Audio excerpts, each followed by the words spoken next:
Hi, I'm Mark Wybrow and this is the Electronic Cafe, the channel for the lovers of electronic music. And I'm Andy McNabb. So let's get started.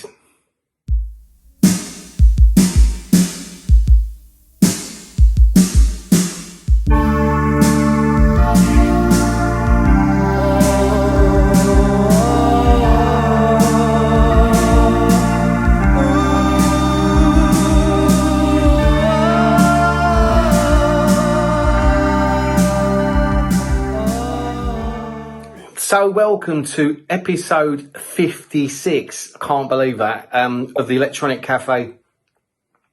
Got some great content in this episode. We're looking at the legendary duo that is Soft Cell and their first two albums, and some great new music, as always, in our Hot Stuff section. Want to give a big shout out to our friends Paula, Eugene, Sean and Una for the great night they put on at the Water Rats along with the mighty Team Gun. You see, I literally did buy the t-shirt. Great night, guys. Really good gig. Both bands were fantastic. And the week before, at the very same venue, our good friend James Atkin, who you saw in the last episode, with the EMF as a band, playing their whole new album back to back. Absolutely brilliant. You guys honestly put on one hell of a show. Also want to give a big shout out to our very good friend Electronic Cafe, Mr. Mark Reeder, who, along with Alanis Chosnell, have released Life Everywhere on Bandcamp, and it's recommended listening. Check it out. Right, let's kick this episode off with a look at how Soft Cell hit the world. And boy, did they hit it. Youth has gone, I heard you say, it doesn't matter anyway. Don't hide the photos or turn off the lights. I'm quite sure we both seen funnier sights. You sleep in a deep, deep sleep. Beauty skin deep.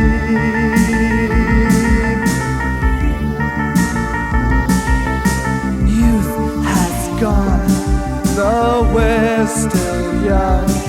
It's hard, I know, to believe that I was somebody, the memories. So, Soft Cell, where do you start? What a band. Created some of the biggest hits of the 80s. And although Tainted Love is probably the best seller, it's certainly not my favourite. But, you know, if you think about Mark Almond, so he's born in 57. He's like now an internationally acclaimed music artist, combined with his own solo stuff and Soft Cell. He's sold over 30 million records worldwide. He's an icon and an influence to a generation of musicians. He did a general art and design course at Southport Art College. Then he went to get a degree at Leeds Polytechnic Fine Art, studying performance art and film. Dave Ball, a little bit later, was born in 59 and raised in Blackpool. But David always lived and breathed music. He had his glam rock heroes like Bowie and Bolan, and he fell in love with film scores of John Barry and the Radio 3 classical sounds his mum would listen to on her radio in her home. He had no formal musical education, but enjoyed nothing better than messing around with the guitar he owned and his parents' piano. But it was when he was 15. He first encountered a synthesizer when a neighbour of his grandmother let him play on it. And a couple of years later, he was working as an ice cream seller on Blackpool Beach, and a colleague played him Autobahn by Kraftwerk. So here's another artist that heard Kraftwerk like so many and went, fuck, this is it. And his ears were open to a whole new way of thinking. So, you know, those guys unlocked his brain and obviously his incredible talent and potential. In 77, a chance meeting on his first day at Leeds Poly between the long-haired, bum-fluff moustached, denim-clad Dave and a punky-haired second-year art student in gold lame jeans and a leopard print top called Mark Almond changed both men's lives forever. One of the sort of pop classic odd couples had just met, and obviously what happened next is engraved into pop history. They then went on this huge march to record 4 albums. Their single Tainted Love broke all records as the track that remained the longest in the US Billboard Top 100 and received the Brit Award for Best Single that year. That time they parted amicably in '84 to pursue solo projects, but of course that's not the full truth, as we all know. I remember around 1981, I was in the Regency Suite, a little club in Shadow Heath, with one of my band members, or Mark and I's band members, a guy called Tommy, in my eyeliner, my frilly shirt, my long hair, believe it or not, and I hear this.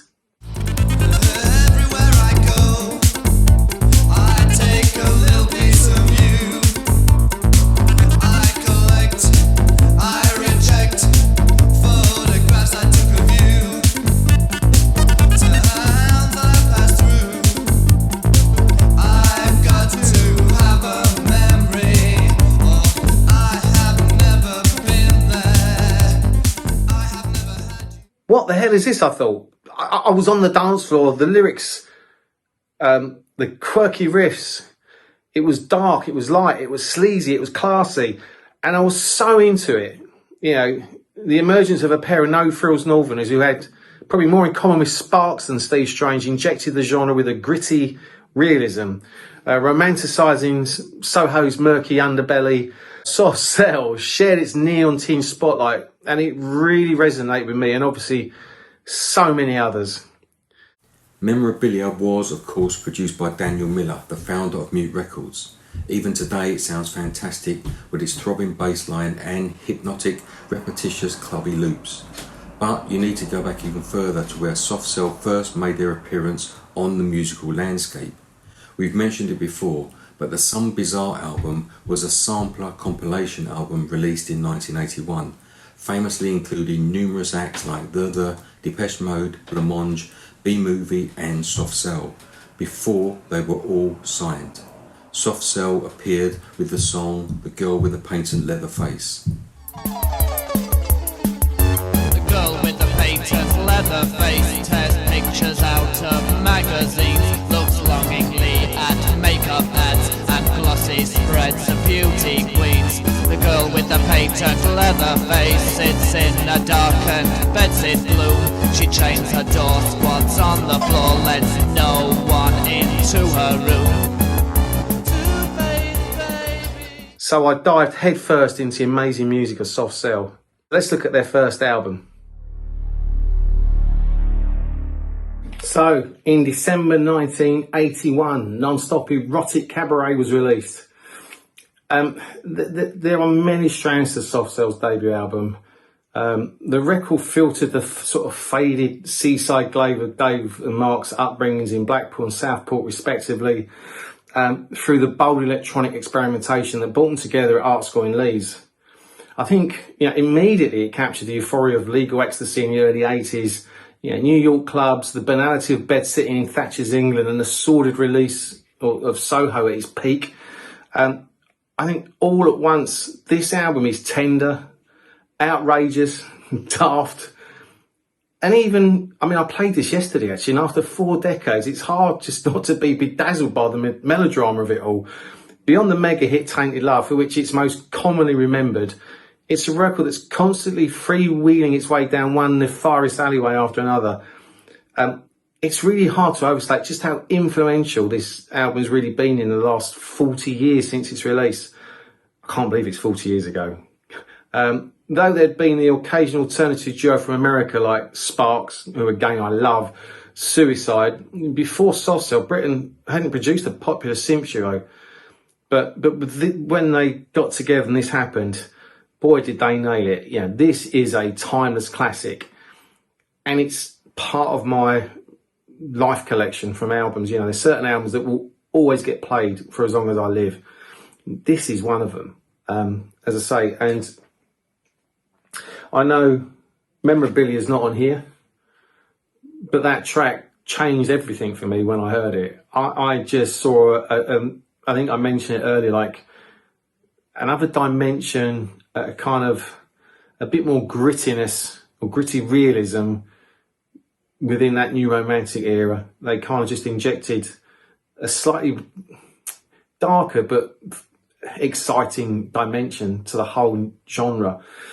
And yeah, I remember playing this on my Amstrad turntable in my mum and dad's house in Romford, and even now I still get the same buzz from this album. It's an absolute masterpiece, so check it out, fall in love with it if you haven't heard it before, and if you've heard it before and you love it, go back and play it again just to realise why you fell in love with these guys in the first place. An amazing debut album, so one of the classics of the 80s, so yeah, brilliant work from these guys. Out in clubland having fun, and now I'm hiding from the sun, waiting for a visitor, though no one knows I'm here for sure.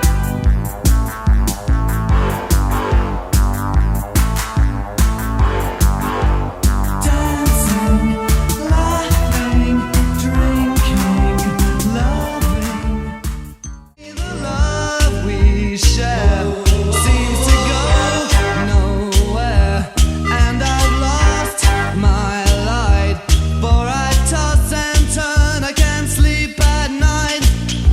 Once I ran to you, now I run from you. This tainted love you've given, I give you all a boy could give you. You're used to wearing less, and now your life's a mess, so insecure you see. I put up with all the scenes, and this is one scene that's going to be played my way. Take your hands off me. There's no getting away from it. Non-stop erotic cabaret in 1981 was huge. Tainted Love, the Northern Soul Gloria Jones cover, was a huge smash all over the world. And to put it into perspective how brilliant an album Non-Stop Erotic Cabaret was, in my opinion, Tainted Love wasn't even the best song on the album. To follow it up was a huge task. Therefore, much like the Human League Unlimited remix album, in 1982 Soft Cell released Non-Stop Ecstatic Dancing, a mini remix EP which included a brand new track, What?, another Northern Soul cover of the 1966 Judy Street song, which reached number 3 on the UK singles chart. Do you want me to get down on my knees, beg you baby please, cry a million tears? Do you want me to call you on the phone, beg you to come home, think of all the years when I once lived in paradise, when the love light shone in your eyes? Oh baby, what can I do when I still love? The Art of Falling Apart is the second studio album released by Soft Cell in 1983. As the album title cryptically suggests, the cracks were beginning to show, and the previous 2 years were taking their toll, and Soft Cell were indeed falling apart. Whereas Non-Stop Erotic Cabaret was a gritty, seedy electronic album, this follow-up felt a lot more laid back and less in your face, although it did retain the original signature sound. The album remains somewhat underrated, but I guess having to follow up Non-Stop Erotic Cabaret, The Art of Falling Apart had a lot to live up to. Succeeding one of the most notable original debuts in pop history is a hard task. That said, the album still finished at number 4 in the NME Albums of the Year chart of 1983. It certainly contains some great singles, Numbers, Loving Me, Hating You, and Where the Heart Is. Don't be one of the music lovers that missed out on this underrated album. Go check it out. If you hadn't heard it, go back, check it out, give it a listen. Unfortunately, the title became prophetic, and the band later did fall apart after releasing just one more album before reforming in 2002. Numbers.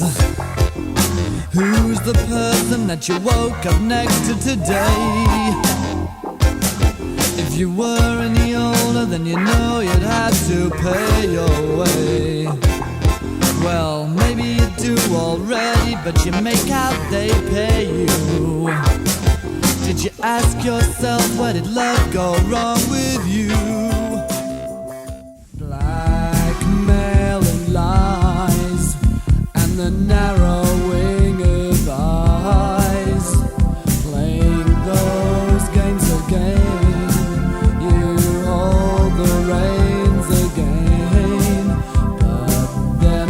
turn the card. And you know I hit hard. Love.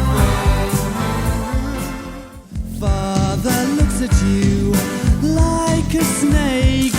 You play with the food upon your plate. No one seems to be on your side.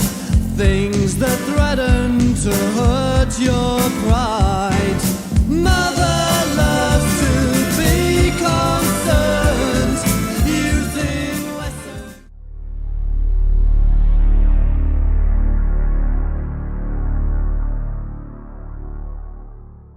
So welcome to this, our latest Hot Stuff section, where Mark and I look at some great albums to put in your turntable. There is so much great new music coming out of A Rate of Knots for 2022. Mark will tell you if I had my way, I'd spend hours talking about probably 20 or 30 albums, but we're picking 2 hot ones each right now.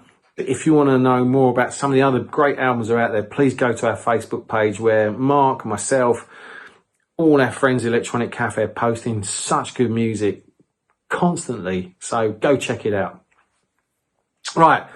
My first album is going to be the fantastic Memory Box by the rather talented and Rodney Cromwell, who is also, or that's his alter ego. He's actually the Happy Robot label boss, Adam Creswell.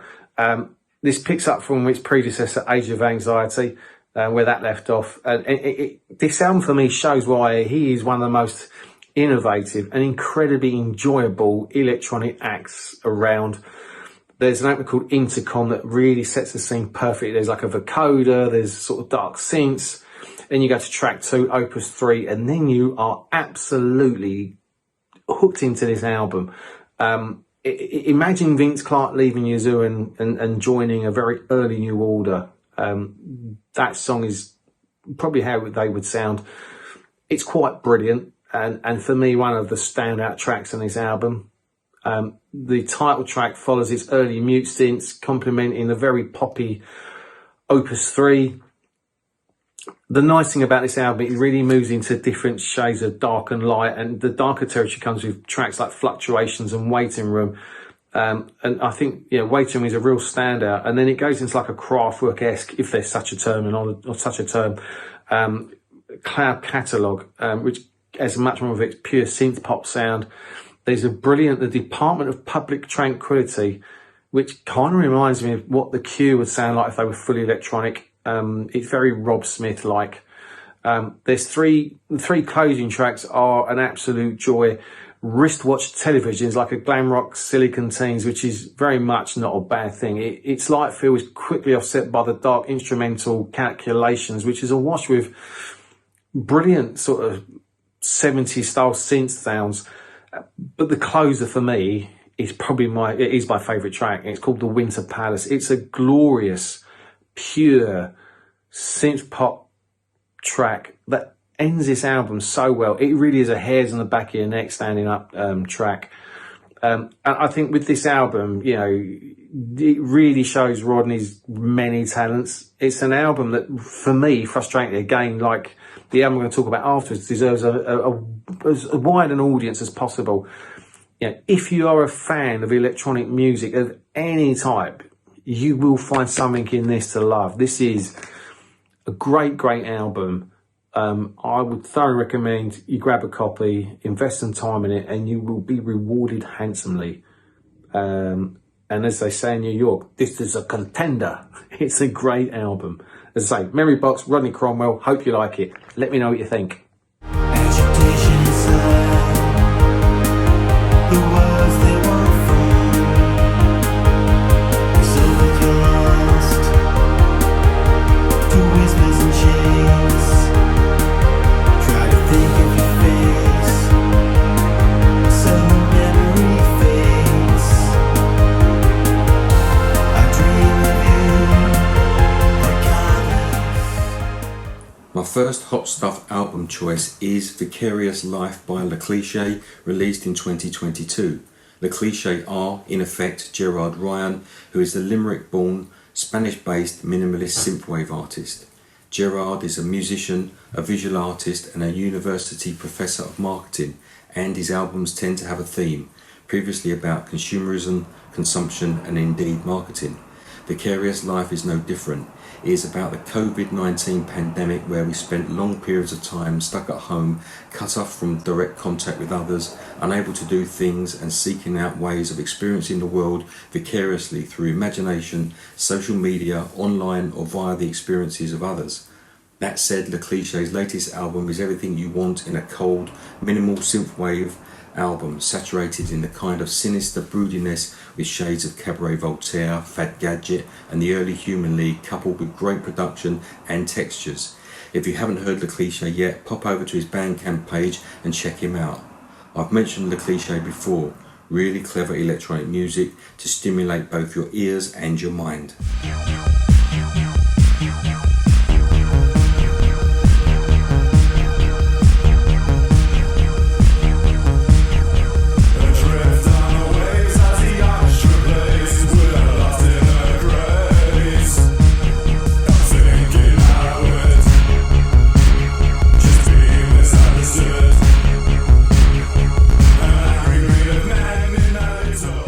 So my second album is another belter. This is A Modern Life by the fabulous Low Moon, spelled L-O-M-O-O-N. After their striking self-titled album in 2018, these guys from California have gone in a slightly different direction, from sort of joyful exuberance to a slightly more somber, introspective tone, but ingeniously combining stunning soundscapes with reflective lyrics. This work is about finding meaning and hope in a confusing world. There's a real state-of-the-art pop sound that merges vibrant guitars, innovative harmonies, huge, intriguing choruses, and lead guitarist singer Matt Lau's exceptional, and I know he's probably had this a million times and I apologise, but it's a very Mark Hollis infused vocal, which to me is no bad thing, because God, do I miss Mark Hollis. He's accompanied by outstanding musicians, Sam Stewart on guitars, Kristana Baker on bass, keyboards and samples, and Sterling Laws on drums. There's a smooth 80s, 90s timbre of the title song. It's comprised of like an electro mix, followed by real sensual percussion, like a pounding heart. It's about finding meaning and being alone, I guess. I love the line, "I get the feeling everybody's leaving, give me something to believe in." What a brilliant lyric. I think this album is honest, impassioned, deeply human, with sensitive and just sublime composition and arrangement. The music is just inspirational, magnetic. You need to kind of drown in its majesty. It's an album for now, but also an album for the rest of your life. It's an absolute pleasure to listen to. 10 out of 10 for me. Absolutely nailed it. And I'm so looking forward to seeing these guys in late April at King's Cross. Can't wait to see them. I think they're one of those bands that frustrate me because they're so damn good. These guys should be selling out at the O2 or Wembley Arena. They're amazing. So please listen to this album. Let me know if you think I'm mad or I'm on the money, because I absolutely think these guys are brilliant. Thoroughly recommended. Let's go. What's the use? The more you know, the more we lose. What if I said to you, we'll never be? Now you know what it's like. It's not just me, am I right? What happened to all the easy days of summer back when we... My second Hot Stuff album choice is Programmer by HP, released in 2022. HP were formerly called Happiness Project. Programmer is a genuine vintage analog record produced with synths and effects from that era, now recorded in high res by the current recording technologies. a retro future album with a palette of sounds from the era where synths began, paying tribute to the sounds created by the avant-garde electronic pop pioneers from the early 80s. You can hear a bit of Kraftwerk in there, a bit of Visage in there, a special record indeed. HP have achieved a great album, and the metamorphosis from Happiness Project into HP is a great success, and it sounds like a major sonic upgrade. Go check these guys out, great album.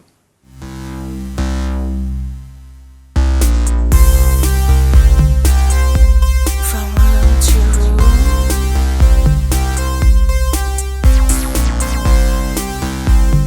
to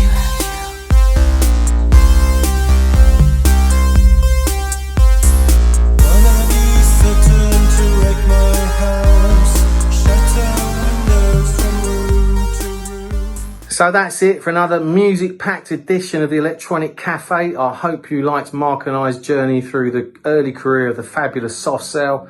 Can't wait for their new album coming out soon. We're hoping to make some more announcements. We've got a Rising Stars episode coming very soon where you're going to meet the fabulous National Milk Bar, one of the great new acts that Mark and I sort of fell in love with and want everyone to know about them. So look out for that coming soon. More good stuff, looking at great new music and some great established legendary artists. So, let's say, we look forward to seeing you on the next episode, Electronic Cafe. In the meantime, stay safe. Bye-bye for now.